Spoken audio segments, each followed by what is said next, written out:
요한이 잡힌 뒤에 예수님께서는 갈릴리아에 가시어 하나님의 복음을 선포하시며 이렇게 말씀하셨다. 때가 차서 하나님의 나라가 가까이 왔다. 회개하고 복음을 믿어라. 예수님께서 갈릴리아 호숫가를 지나가시다가 호수에 그물을 던지고 있는 시몬과 그의 동생 안드레아를 보셨다. 그들은 어부였다. 예수님께서 그들에게 이르셨다. 나를 따라오너라. 내가 너희를 사람 낚는 어부가 되게 하겠다. 그러자 그들은 곧바로 그물을 버리고 예수님을 따랐다.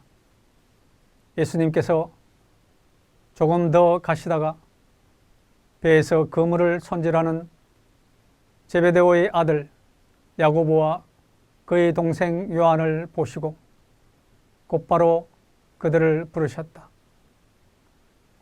그러자 그들은 아버지 제베데오를 삭군들과 함께 배에 버려두고 그분을 따라 나섰다. 주님의 말씀입니다. 어떤 일이든 과정이 있습니다. 어떤 사람도 처음 보는 사람이 부르는데 무작정 따라 나서지는 않습니다. 아무런 생각도 없이 가족을 떠나서 자신의 인생을 걸지는 않습니다.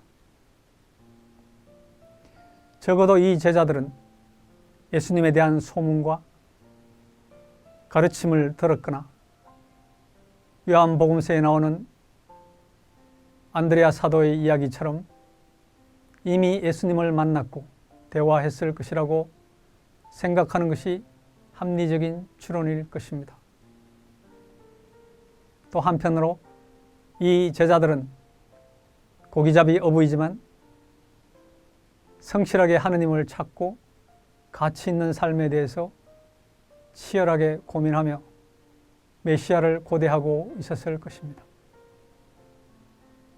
한 번뿐인 인생을 어떻게 사는 것이 가치 있는 것이고 후회하지 않는 삶이 될 것인가는 우리 모두가 고민하는 문제입니다. 결혼을 했던 베드로가 즉시 예수님을 따라 나선 것이나 야고보와 요한이 아버지와 일꾼들을 버려두고 예수님을 따라 나선 것은 가치 있는 삶에 대한 치열한 고민의 흔적이라고 생각합니다. 깊은 고민 없이 인생을 걸어야 하는 선택을 할 수는 없기 때문입니다.